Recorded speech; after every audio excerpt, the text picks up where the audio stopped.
Sebelumnya ada di antara Bapak Ibu yang tahu apa itu kristologi? Silakan kalau ada yang tahu apa itu kristologi.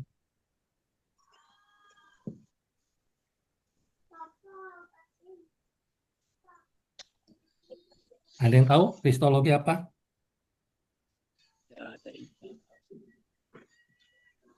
Hmm? Halo? Halo? Tidak, Tidak ada tidak ada yang yang tahu, jawab. Belum Pak. ada yang tahu? Belum ada yang tahu Tidak ada yang tahu. Ya, tentang ya. kristologi itu Makanya apa? pengen, makanya ingin tahu, Pak. Tahu, Pak. Nah, Iya, iya. dari bahasa kristologi itu sendiri aja tahu nggak apa? Kristologi itu apa?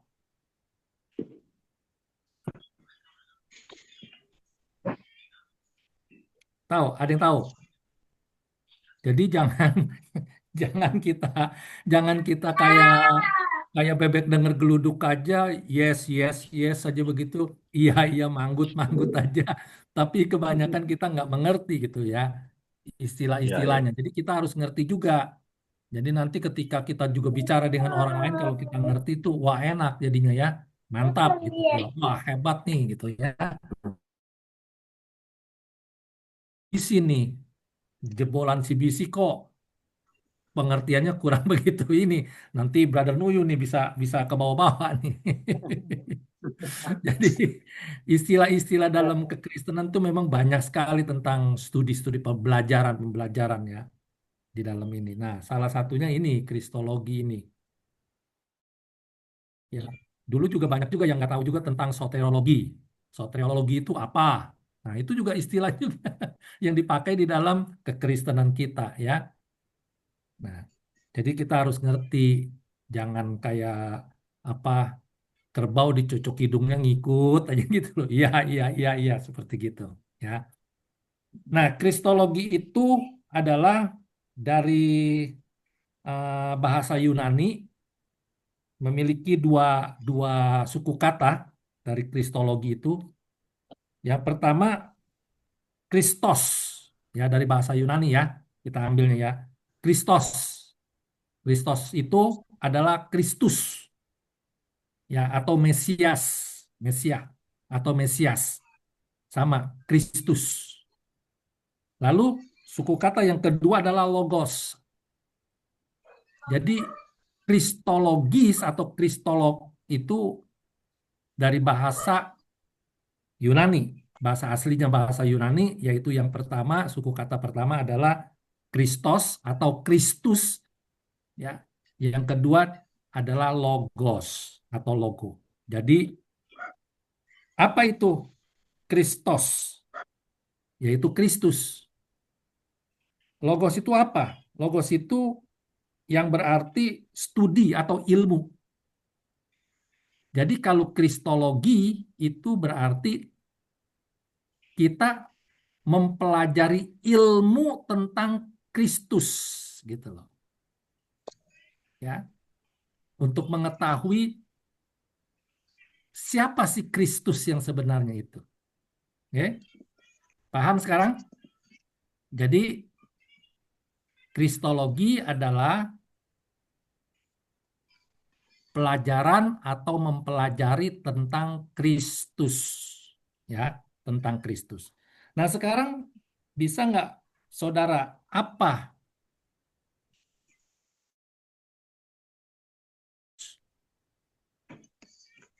ada yang tahu Kristus apa artinya? Yes.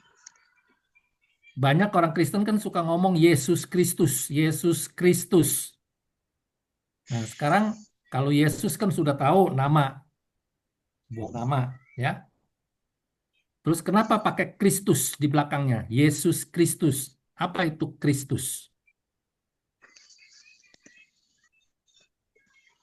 Ada yang tahu? Yang diurapi, Pak. Betul. Jadi Kristus itu adalah yang diurapi, ya. Jadi Yesus Kristus itu adalah seorang yang diurapi. ya. Jadi Kristus itu yang diurapi, Roh Kudus itu yang mengurapi, ya. Jadi harus paham nih. Ya, jadi orang Kristen nih harus paham di sini dulu ya, supaya kita nih nggak gampang diiniin, diombang-ambingkan seperti itu ya. Nah, kemarin ini pelajaran tentang Kristologi ini sudah disampaikan oleh hambanya ya, sudah 2 kali pertemuan kalau tidak salah, 2 kali pertemuan, tetapi Kristologi yang disampaikan itu melalui pendekatan lewat pemahaman dari Calvin, ya, teori Calvinis.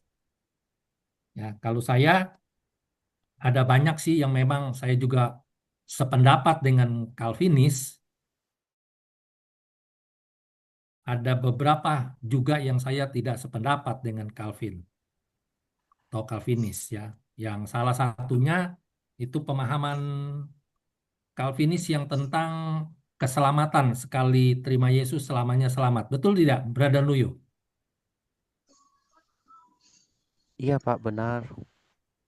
Betul ya. Iya. Kalau pemahaman daripada Arminian itu keselamatan itu tidak permanen. Kalau Calvinis permanen. Empat, saya kurang setuju dengan itu. Jadi saya lebih setuju kepada Arminian, ya, pemahaman tentang Arminian. Nah, jadi 2 hal ini yang yang yang banyak saya juga membaca ya tentang hal-hal ini, lalu saya compare dengan kebenaran-kebenaran firman Tuhan. Sekalipun itu banyak juga ya apa pembelajaran-pembelajaran yang kita dapat yang bagus juga dari kedua tokoh ini ya. Banyak yang membuat kita memiliki wawasan yang lebih luas lagi gitu ya tentang kekristenan ini. Oke, nah malam ini kita akan belajar apa yang saya terima dapat dari sekolah-sekolah Alkitab tentang Kristologi ini. Pendekatannya tentunya saya tidak ambil dari buku mana, dari teori-teori mana, tapi langsung saya dapat pengajaran dari sekolah Alkitab yang dasar dan landasannya adalah firman Tuhan. Ya, itu saja ya. Nah, oleh karenanya kita akan banyak sekali berinteraksi sebentar. Jadi kalau apa yang saya sampaikan kira-kira kurang begitu mengerti, silakan boleh interupsi ya, bertanya boleh ya, silakan ya. Eh, kita pertemuan malam ini sampai jam berapa nih, Brother Nuyo? 1,5 jam saja pembelajarannya Pak. Jadi mungkin nanti jam 10 di sini Pak. Jam 10 Jam atau 10 setengah waktu sana 11 ya. Pak. Iya. Oh, ya, kalau saya di sini berarti jam 9-an ya, atau setengah 10 ya. Iya Pak. Oke, ya. Hmm. Kita 2 kali pertemuan ya, 2 kali pertemuan lagi nih ya, Iya Pak, benar untuk Pak. ini ya, histologi. Oke, ya, ya kita masuk saja di dalam pembelajaran kita tentang kristologi ini ya. Nah, kenapa kita harus belajar pelajaran ini? Bukan cuma sekedar pembelajaran, sekedar saja untuk kita mengetahui, tetapi sebenarnya ketika kita belajar tentang kristologi ini, kita sedang memiliki undangan untuk mengenalnya lebih jauh lagi tentang Allah, tentang Yesus Kristus itu. Gitu.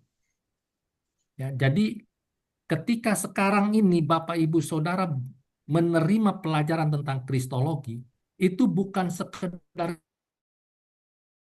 menerima undangan Allah, ya, undangan Allah untuk kita ini bisa mengerti gitu, ya, bisa memahami siapa sebenarnya Kristus Yesus itu. Itu. Ya, jadi sekali lagi ya, bersyukur kita kalau kita bisa menerima pengajaran tentang kristologi ini. Jadi sekali lagi saya katakan ketika kita menerima pengajaran Kristologi ini bukan cuma sekedar ilmu, tetapi ini adalah undangan untuk kita tentang siapa itu Yesus Kristus yang kita sembah selama ini. Ya.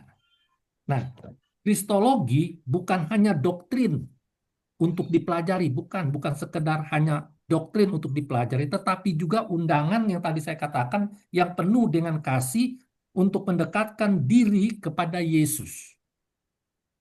Maka ada istilah dikatakan bahwa tak kenal maka tak sayang. Betul ya, ada istilah itu ya. Istilah dunia ya. Nggak kenal maka nggak sayang. Jadi kalau kita mau mengasihi Tuhan, mau menyayangi Tuhan, kalau kita nggak kenal pribadi itu dengan utuh, bagaimana kita bisa mengasihi, menyayangi? Nggak bisa. Kenapa? Karena kita nggak kenal baik, nggak kenal secara utuh dengan dia. Jadi Kristologi bukan hanya sekedar doktrin untuk dipelajari, tetapi juga undangan penuh kasih untuk mendekatkan diri kepada Yesus. Ketika kita mengenal sepenuhnya dan manusia sepenuhnya, maka kita dapat berjalan dengan penuh keyakinan di dalam iman kita. Nah, jadi rupanya pembelajaran tentang Kristologi ini lebih banyak menekankan kepada keberadaan Yesus Kristus. Kristus itu sendiri ya menekankan keberadaan Kristus itu sendiri. Yang pertama, dia adalah sebagai Allah dan dia juga adalah sebagai manusia. Jadi orang bilang sekarang, hamba Tuhan bilang katakan bahwa Yesus itu 100% Allah dan 100% juga manusia. Seperti itu, ya.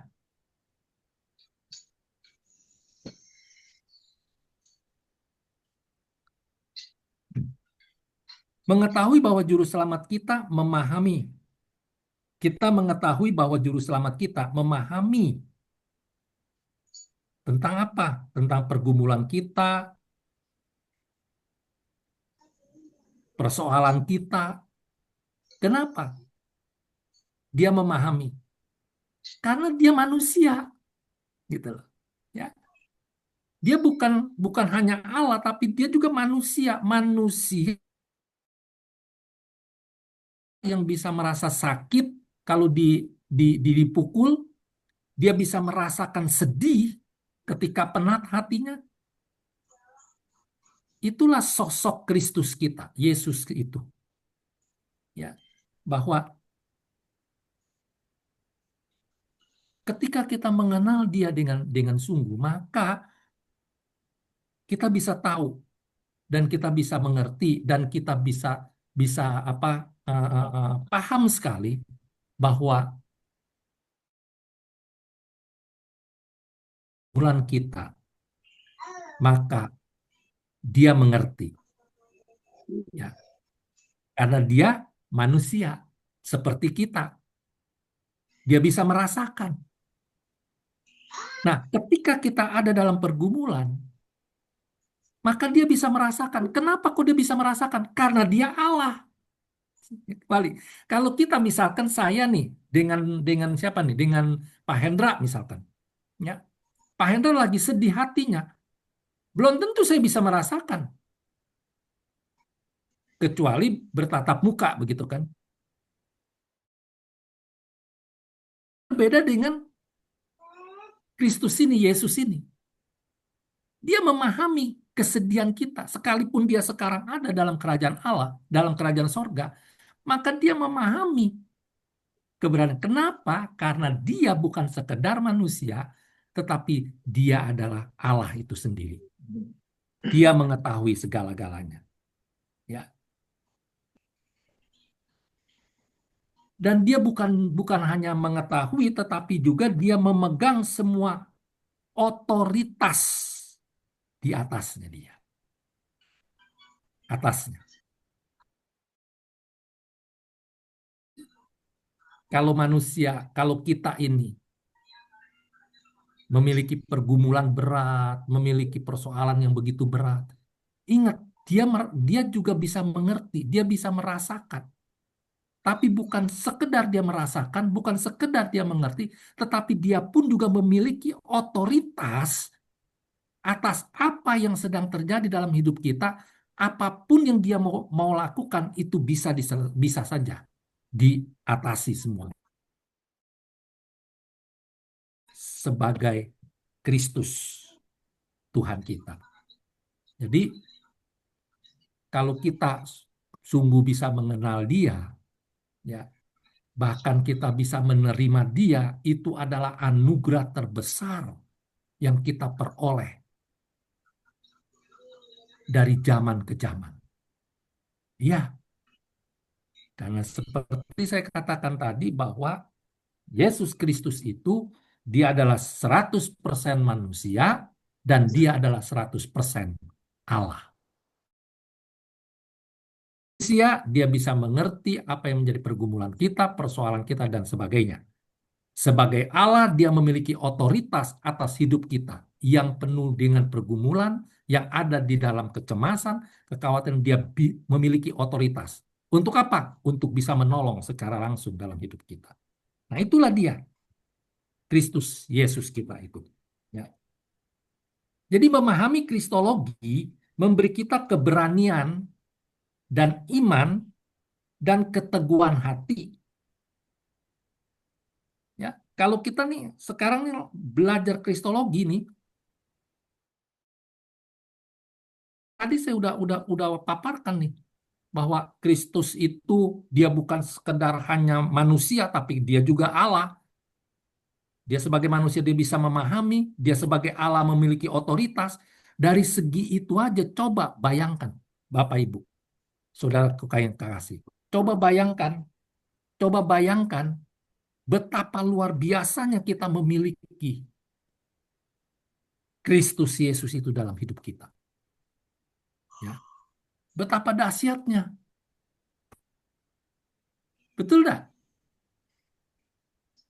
Makanya kalau kita sampai bisa memahami ya tentang kristologi, tentang keberadaan Kristus Yesus ini, kita bisa tahu, memahami persis, maka akan berdampak satu keberanian dalam hidup kita menjalani hidup ini dengan penuh keberanian. Kenapa? Karena ada backup di belakang kita. Siapa yang membackupnya? Dia yang membackupnya adalah siapa? Yesus Kristus itu, dia adalah Allah. Kalau kita di backup sama presiden aja, udah lagunya petang-petang-peteng udah. Betul apa betul?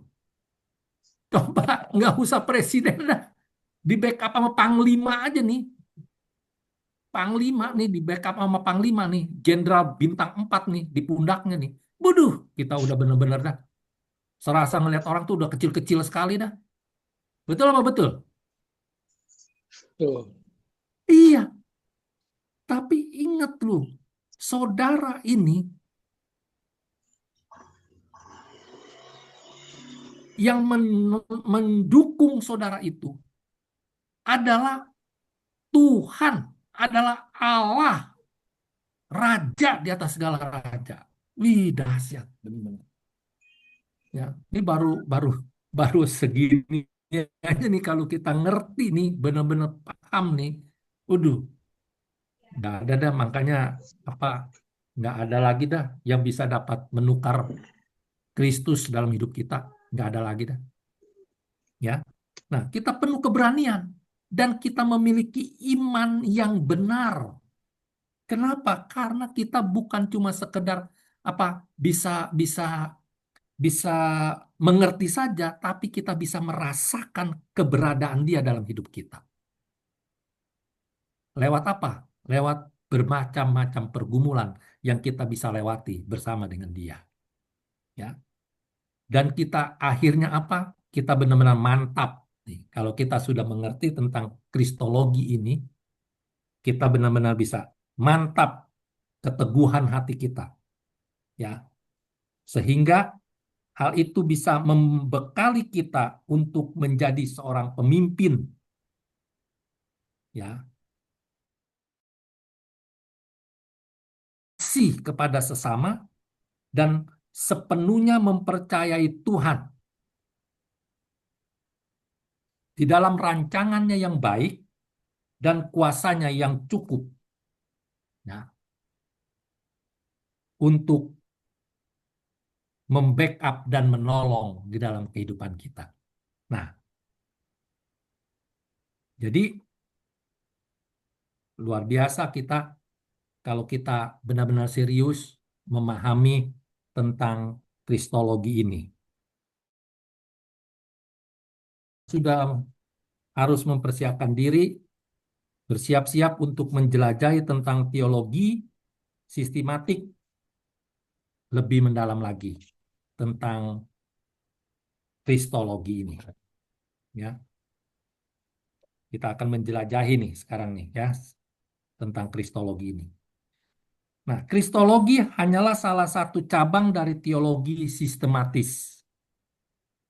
Ya, sebuah pendekatan disiplin yang memungkinkan kita untuk lebih memahami dan menjelaskan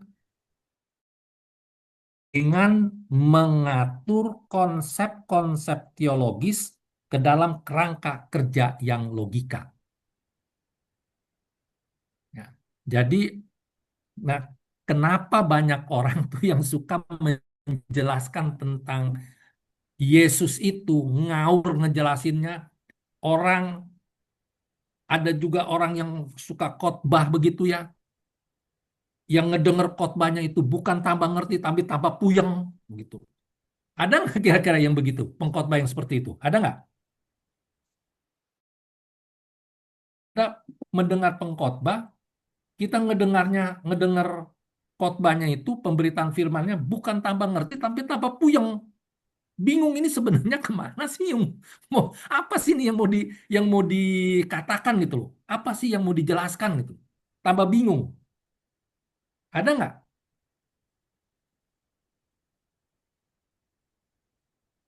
Banyak yang seperti itu, ya. Nah, kita sudah mempelajari tentang kristologi dengan seksama, maka di dalam pola pikir, di dalam apa kerangka pengenalannya kepada Yesus itu, ya itu begitu sangat fundamental. Ya. Sehingga ketika ada seseorang yang menanya tentang Kristus Yesus itu, tentang Yesus itu siapa,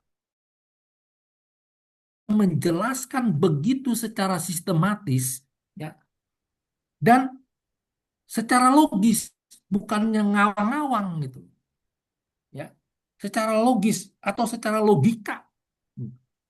Jadi nggak direkayasa, nggak ada cuma dongeng, nggak ada. Nah, kekristenan itu di sini yang luar biasanya. Ya. Kalau agama lain, ya coba suruh dia menceritakan semua itu. Ketika kita tanya faktanya, nggak ada logikanya, nggak bisa, nggak bisa tunjukin. Nah, di dalam kekristenan tuh kita bisa memberikan fakta-fakta. Kalau memang kita belajar dengan sungguh, ya, tentang kekristenan itu, tentang Yesus Kristus itu. Jadi kita mempelajari tentang apa kristologi ini itu membawa dampak yang luar biasa kalau kita serius, kita fokus memberikan penjelasan dan pertanggungan jawab iman kita untuk menerangkan siapa itu Kristus dengan begitu sangat apa simpel, dengan penuh keyakinan kita bisa menjelaskan dengan kerangka-kerangka yang teologis, yang logika. Ya. Nah, jadi penting, makanya penting kita belajar nih tentang kristologi ini. Ya. Memahami kristologi membawa kita kepada keberanian, iman, dan keteguhan hati.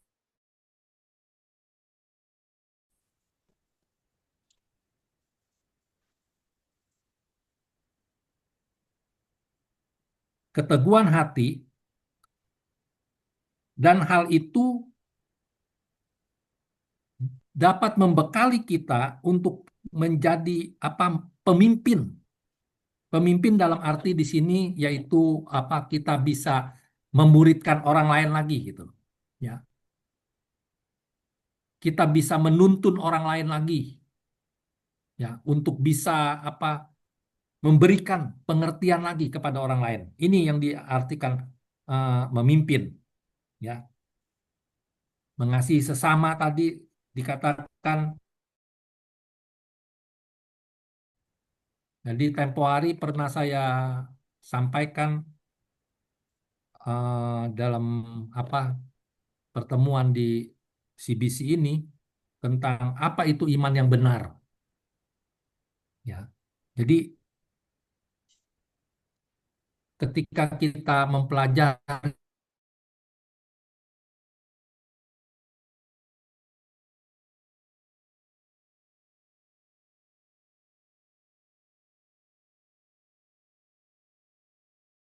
Tuhan yang kita sembah itu, siapa Tuhan yang kita percayai itu, siapa Tuhan yang bisa menjamin kelangsungan hidup kita baik di dunia maupun nanti di akhir daripada dunia ini.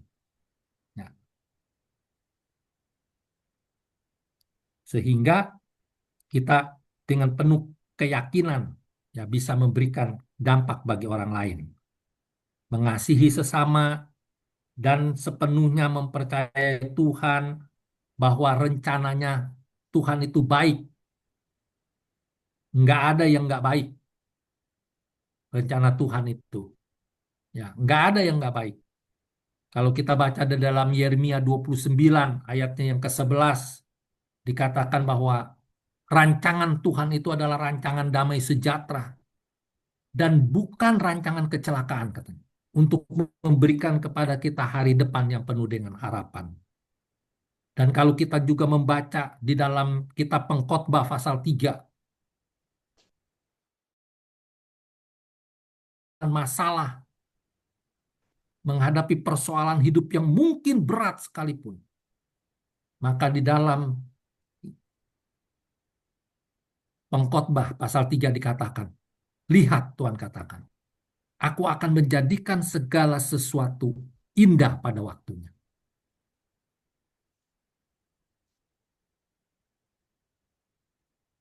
Bahkan aku menaruh kekekalan dalam hati mereka. Kekekalan artinya keteguhan dalam hati mereka tentang siapa yang menjamin pertaruhan dalam hidup kita, yaitu Yesus Kristus itu. Sekalipun katanya, manusia itu tidak akan memahami, mengetahui jalan-jalan Allah dari awal sampai akhir. Tapi ingat, di dalam pergumulan kita, di dalam harus yakin bahwa Yesus Kristus itu dia adalah yang memiliki otoritas di dalam segala kehidupan kita.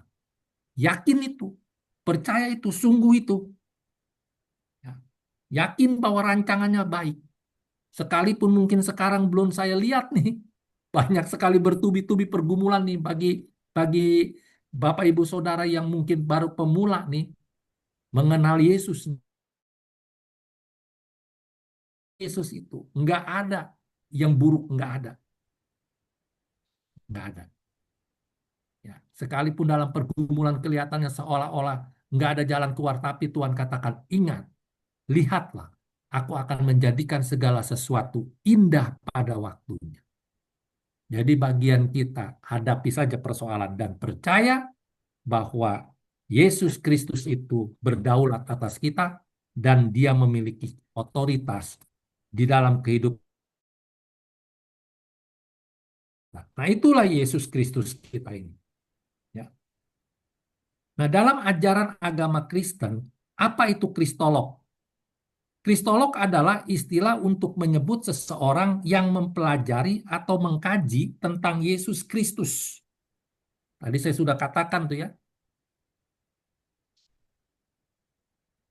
Seorang kristolog biasanya mengkhususkan diri dalam menganalisis teologis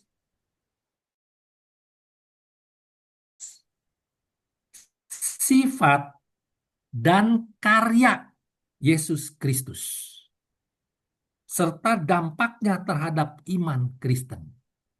Nah, jadi ini sekarang kita sedang belajar kristologi ini, yang percayalah bahwa bapak-bapak gereja kita dulu ini, dia sudah mengkaji semua, dia juga lebih dulu sudah mempelajari, mengkaji semua tentang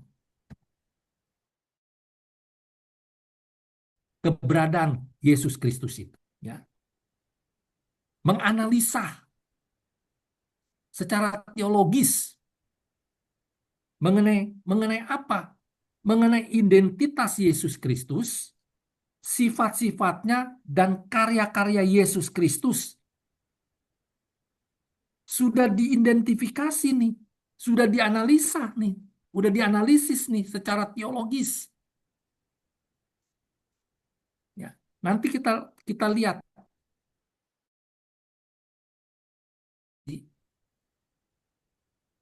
keberadaan Yesus itu apa saja sih.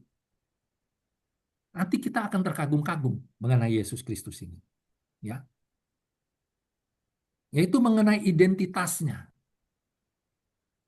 Tadi di awal saya sudah katakan identitas Yesus itu dia adalah 100% manusia dan 100% Allah. Ya. Untuk mengetahui itu nanti belajar lagi tentang Tritunggal ya. Pelajaran tentang Tritunggal itu bisa membantu kita menolong kita mengerti tentang kenapa kok menjadi 100% manusia dan dia juga 100% Allah. Karena banyak sepupu kita tuh menyerang kita ini kepada pertanyaan-pertanyaan, ya Tuhan lu, kok Tuhan bisa mati sih? Nah, itu dia. Itu kan yang sering kali didengungkan sama mereka. Tuhan mana yang bisa mati? Nggak pernah ada, cuma Tuhan orang Kristen yang mati. Begitu. Tapi dia nggak sebut bangkitnya.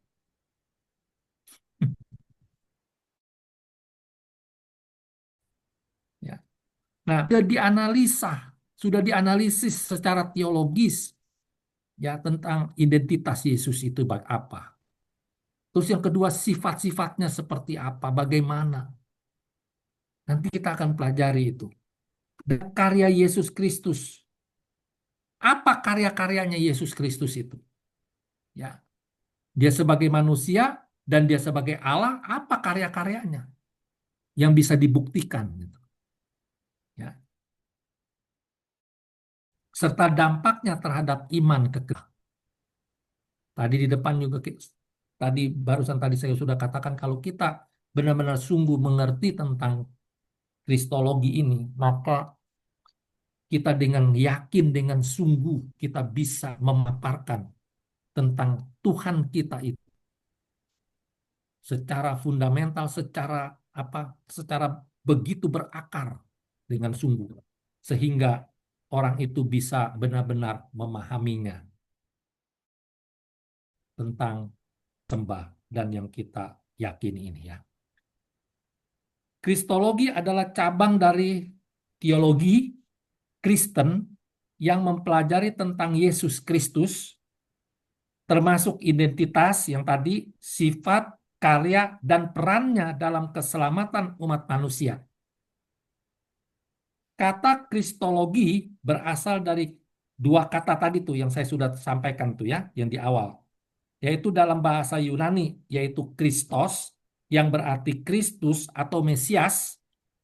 Yang tadi saya sudah katakan juga bahwa urapi tadi, ya, arti daripada Kristus adalah yang diurapi, dan logos. Jadi tadi kata daripada kristologi itu memiliki dua suku kata dari bahasa asli, bahasa Yunaninya. Yang pertama Kristos, Lalu yang kedua logos. Logos tadi Kristos artinya Kristus. Kristus artinya yang diurapi. Sekarang logos yang berarti studi atau ilmu. Ilmu yang mempelajari tentang Kristus. Itu dia. Ya.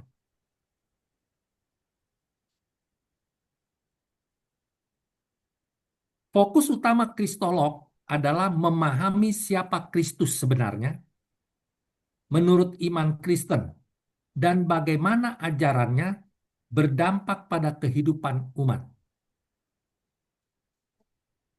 Jadi, fokus utama kristologi adalah memahami, kristolog adalah memahami siapa itu Kristus yang sebenarnya menurut iman Kristen dan bagaimana ajarannya berdampak pada kehidupan umat manusia.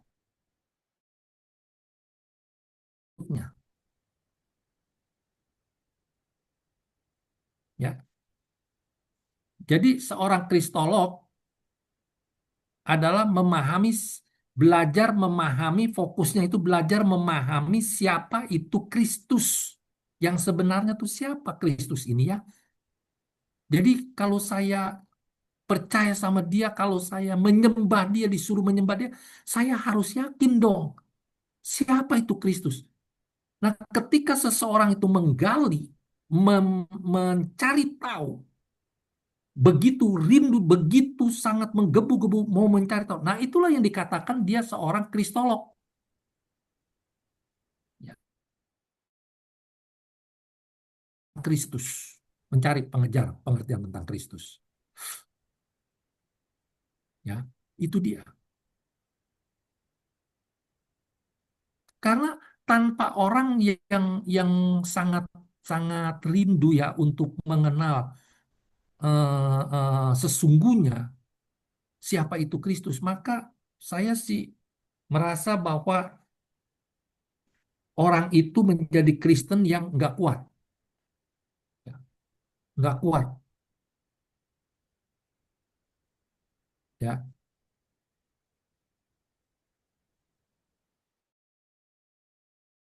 Ya tadi dia nggak memahami siapa itu Kristus yang sebenarnya, nggak paham banget dia, cuma tahu kulit aja gitu.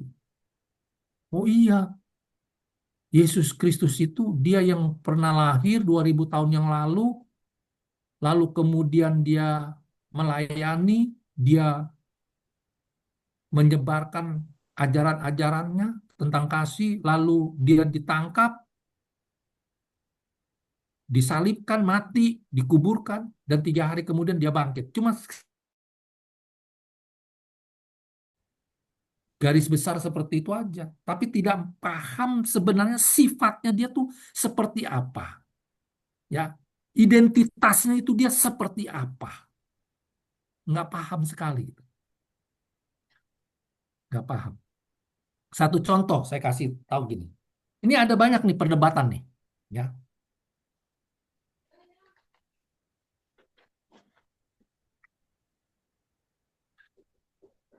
tentang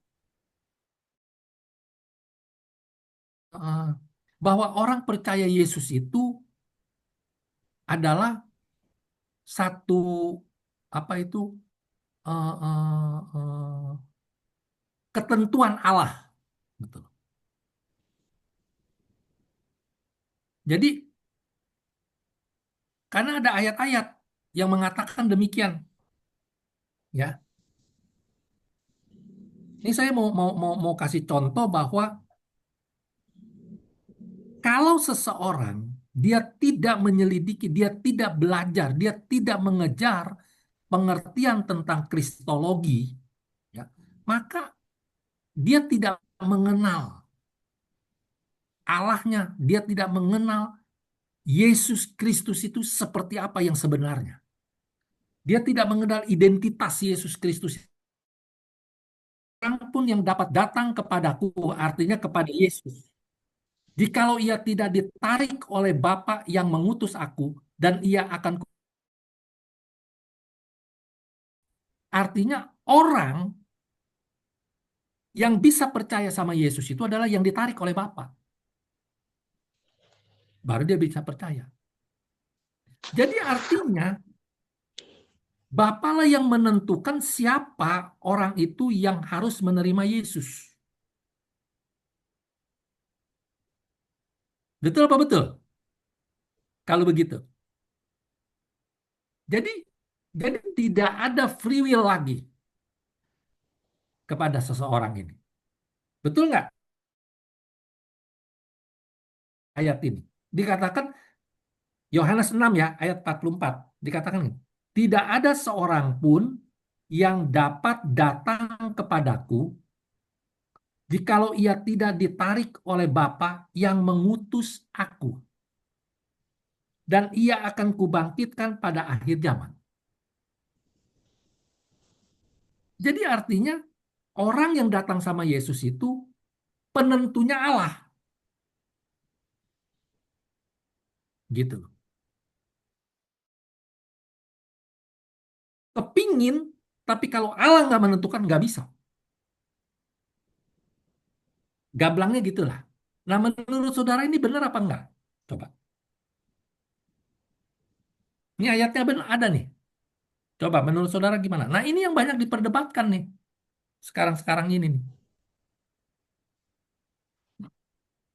Bahkan yang lebih sadis lagi bahwa nanti yang akan selamat itu ya cuma 144.000 orang itu yang ditentukan.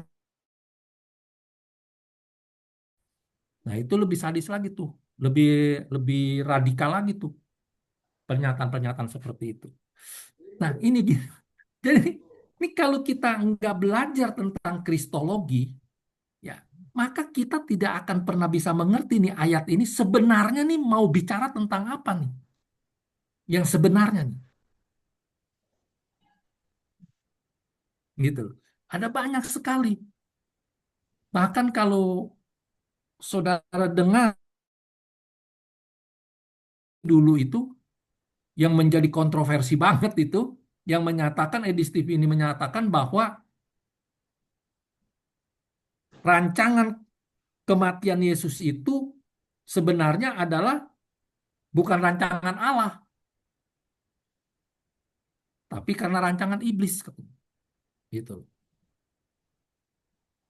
Kalau memang itu rancangan Allah, berarti iblis harus dikasih reward, katanya. Harus dikasih tanduskan rencana Allah. Nah, lu kalau ditanya begini seperti apa jadinya kita bisa menjawabnya? Kenapa kita bingung? Kenapa orang bingung nggak bisa menjawab itu? Kenapa? Karena dia nggak mengerti tentang identitas Yesus itu apa, sifatnya seperti apa, gitu loh. Keberadaannya bagaimana, yang nggak mengerti, nggak banyak mengerti gitu. Ya. Tapi kalau kita sudah mengerti, maka ayat-ayat ini nih yang begini-gini yang kita cerna. Kenapa? Karena kita lari kepada sifat daripada Yesus itu, Kristus itu seperti apa. Ya. Kita bisa mengerti sekali. Ya. Nah ini jadi PR ya, nanti coba kalau ada yang mengerti nih, Yohanes 6 ayat 44 ini, boleh nanti apa kita sharing nih ini ya, supaya bisa mengerti. Ya. Nah lalu ada contoh lagi nih, supaya kita kaya nih dengan apa pengertian-pengertian ini nih. Di dalam 1 Korintus pasal 2 ayatnya yang ke-9, coba siapa yang bisa bacakan? Coba supaya lebih lebih mantap nih. Coba ada yang bisa baca, tolong bantu saya bacakan. Silakan coba bacakan. Siapa? 2 Korintus berapa, Pak? 1 Korintus pasal 2 ayat 9. 1 Korintus pasal 2 ayat yang 9, firman Tuhan berkata, tetapi seperti ada tertulis, Apa yang Ya. tidak pernah dilihat oleh mata dan tidak pernah didengar oleh telinga dan yang tidak pernah timbul di dalam hati Mm-mm. manusia, semua yang disediakan Allah Mm-mm. untuk mereka yang mengasihi Dia. Amin. Nah, ini ini nih ini nih dalam khotbah, dalam apa khususnya dalam apa gereja-gereja yang sekarang ini nih, yang lagi apa naik daun nih, benar-benar naik daun sekali nih ya. Nah, ini kan selalu dikhotbahkan tentang apa? Tahu nggak saudara? Siapa yang tahu nih? Kalau pendeta bawa ayat ini, apa yang didengar dari khotbahnya tentang ayat ini? Apa? Tentang berkat, Pak. Berkat jasmani. Betul, betul, ya, seperti itu. Ini dia nih. Jadi dibilang, kalau saudara sungguh-sungguh sama Tuhan, khotbahnya itu kan begitu kan, maka saudara akan diberkati oleh Tuhan yang dahsyat luar biasa. Bahkan saat akan datang. Kenapa? Karena ada firman Tuhan yang dikatakan bahwa apa yang tidak pernah dilihat oleh mata. Jadi selama ini saudara tidak pernah melihat emas batangan menumpuk di rumah saudara. Nggak pernah saudara lihat itu. Itu yang akan dikirim nanti sama Tuhan. Begitu loh. Terus apa yang nggak pernah didengar oleh telinga. Apa yang nggak pernah timbul dalam hati. Itu yang disediakan Allah bagi mereka yang mengasihi akan Dia. Nah, ini bicara tentang berkat semua. Tapi pertanyaannya apa itu firman Tuhan? Coba dari pola pikir kita aja nih, pikiran kita yang dangkal ini aja, kita bisa tahu masa sih firman Tuhan selalu bicaranya tentang berkat. Sedangkan Yesus kan pernah ngomong, kalau kamu mau ikut aku, sangkali diri, pikul salib, baru kamu ikut aku. Itu kamu lakukan, maka kamu tidak layak menjadi pengikut aku. Jadi orang yang mengikuti Yesus itu harus menyangkali diri, memikul salib, baru dia layak mengikuti Yesus. Menyangkali diri, salah satunya adalah tidak lagi memiliki pikiran untuk menjadi tajir melintir sehingga bisa mengubrak-abrik dunia. Nggak ada tuh menyangkali diri seperti begitu tuh. Nggak ada. Lalu kenapa ayat ini dipelintir tentang berkat? Coba dah nih, sampai kiamat nih, ayat ini pasti terus disampaikan tentang berkat. Pasti. Ya. Tapi benar nggak itu? Ya dari tadi saya katakan, secara logika aja, kita berpikir yang dangkal aja nih. Masa sih firman Tuhan bicaranya tentang urusan-urusan daging, urusan-urusan dunia, gitu. Seperti itu. Ya. Nanti kita akan bicarakan ayat-ayat ini tadi. Ya.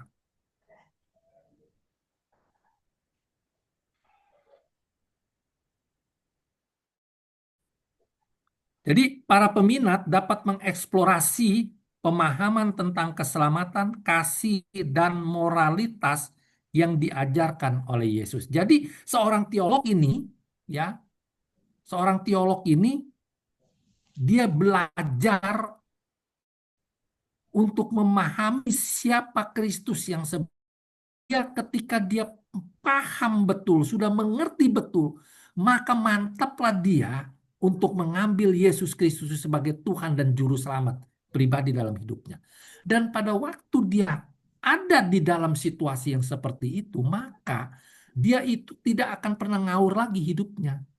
Ya, kenapa? Karena dia tahu persis, seperti Paulus katakan, aku tahu kepada siapa aku apa kepada siapa untuk menaruh pertaruhanku. Di mana itu ayatnya? Ada itu ayatnya, saya lupa itu ayatnya di mana. Dikatakan, aku tahu kepada siapa aku apa dia bilang memberikan pertaruhanku. Paulus bilang begitu. Kenapa? Karena dia sudah benar-benar mengerti siapa itu Yesus Kristus itu. Jadi orang yang sudah,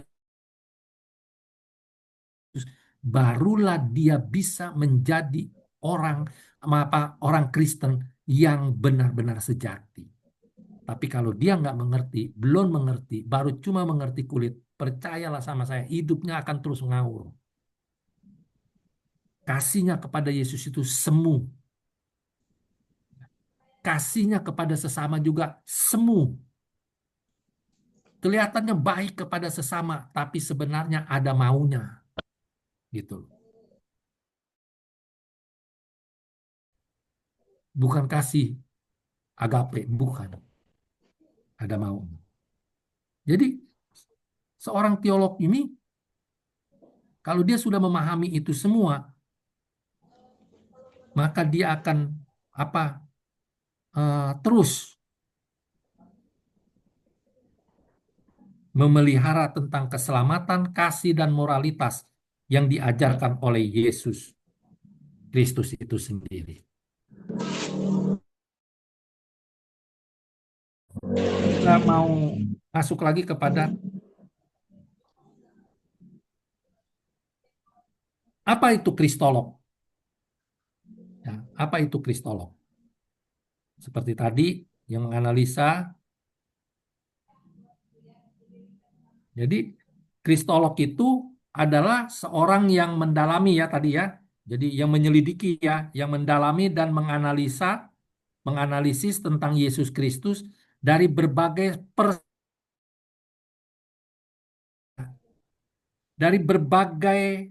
sudut pandang, baik secara historis, secara teologis, maupun kontemporer, melalui studi kristologis. Ya. Sehingga umat Kristen dapat memperkuat iman dan memahami lebih dalam tentang perjalanan spiritual mereka bersama dengan Yesus Kristus. Jadi gini loh maksudnya. Ini ya, dia itu benar-benar sudah mempelajari nih seperti malam ini dia mempelajari dengan sungguh tentang Kristus itu yang sebenarnya seperti apa dari berbagai perspektif, dari berbagai sudut pandang dia. Sehingga ketika dia mengerti baik itu dia dia telaah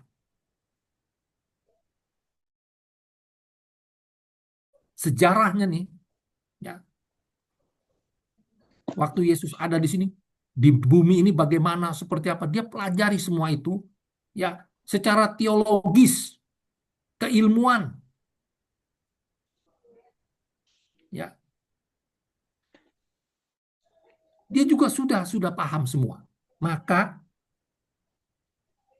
dia itu bisa memberikan apa memberikan pengalaman jalan pengalaman secara spiritual kepada orang-orang lain sehingga orang lain itu bisa benar-benar mengerti, bisa benar-benar tahu dan bisa benar-benar menerima siapa itu Yesus Kristus itu sendiri. Dan dalam kehidupan dianya sendiri seorang kristolog, dia sendiri tidak mudah digoyahkan dengan berbagai macam permasalahan. Terus maju dan maju bersama dengan Tuhan. Ya.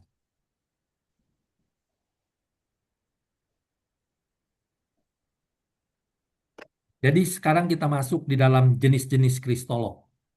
Ya. Berdasarkan apa yang sudah dipelajari, kristolog dapat digolongkan menjadi beberapa jenis. Ya, di antaranya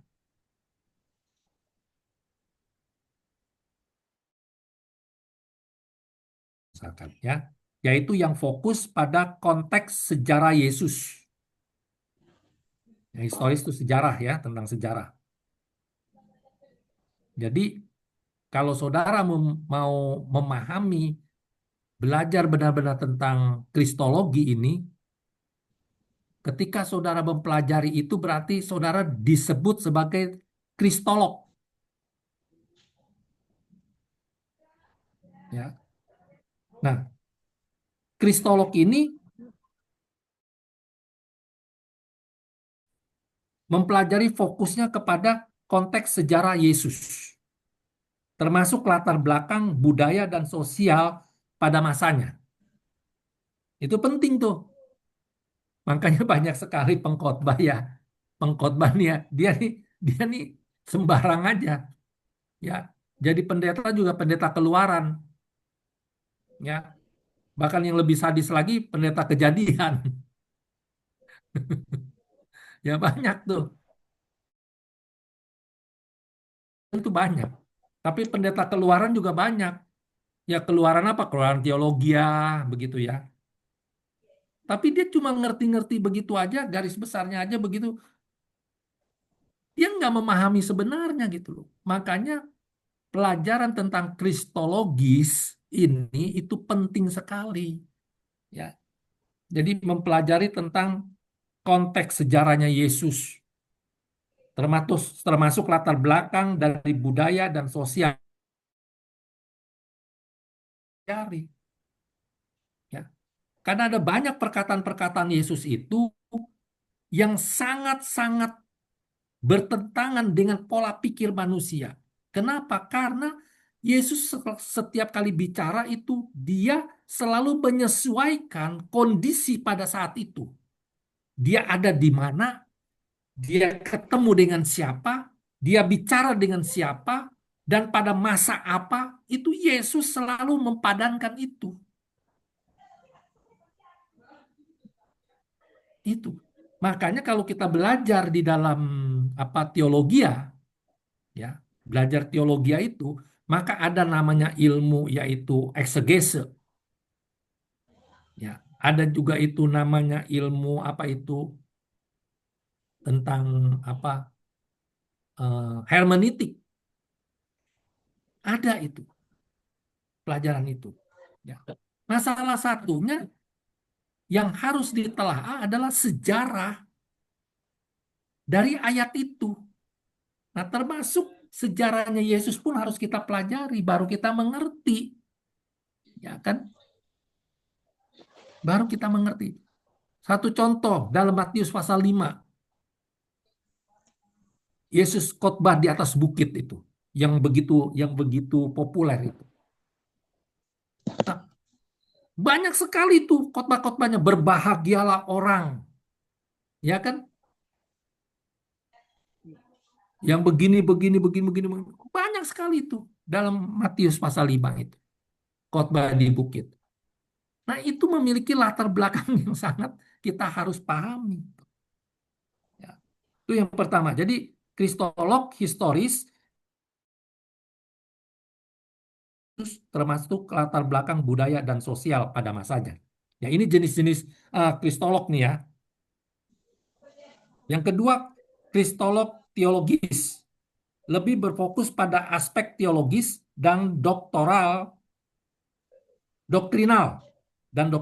mengenai Yesus, termasuk diskusi tentang sifatnya dan relevansi teologis dari karya penyelamatannya. Ya. Nah, ini perlu dipelajari nih.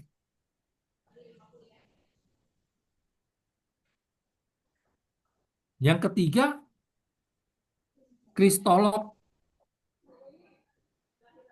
eksistensial, yaitu melihat Yesus dalam konteks pengalaman pribadi dan eksistensial, bagaimana ajarannya dapat mempengaruhi kehidupan individu dalam pencarian makna dan tujuan.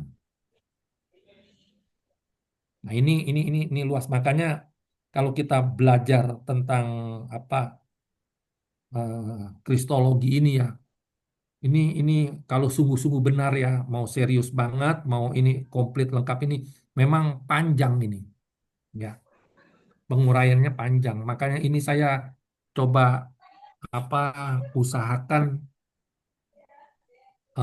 di garis besarnya saja ya kita dapat ya, karena nggak cukup waktu nanti kita untuk bicarakan satu-satu ini secara detail gitu ya.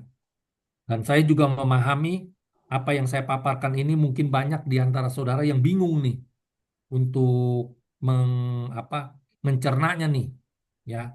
Apa itu? Memang ini luas nih. Tapi nanti coba saya akan coba nanti di pertemuan berikut nanti saya akan coba masuk saja di dalam ini nih ya, jenis-jenis kristolog ini yang tadi ada 3 jenis itu saya akan coba, kita akan lihat satu persatu begitu ya. Sekalipun nggak komplit tapi saya berusaha supaya saudara mengerti gitu loh. Itu yang saya usahakan seperti itu. Ya. Jadi berdasarkan pengalaman-pengalaman yang orang-orang melayani Tuhan dan orang-orang yang bersaksi, ketika mereka itu paham, memahami tentang siapa itu Kristus yang sebenarnya itu dengan fundamental, maka orang tersebut tuh pada waktu penyampaiannya aja itu begitu antusias banget dan begitu yakin sekali. Ya, berbeda dengan orang yang cuma cerita-cerita begitu saja, berbeda Oh, sekali seperti itu. Ya,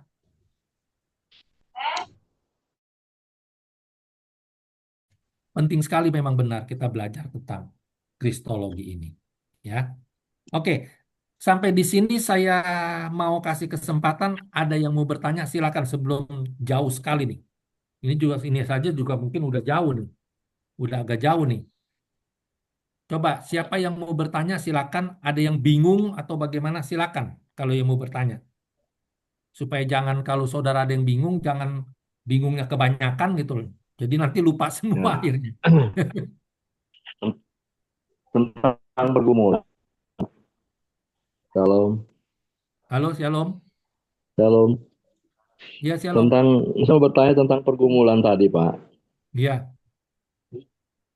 Tentang pergumulan. Itu kan iya. berarti pergumulan itu kan Iya. masalah apa gitu. Ya, ya. Hah? Jadi pergumulan itu masalah pribadi kita ya, Mau di dalam pribadi, kehidupan kita kan. keluarga,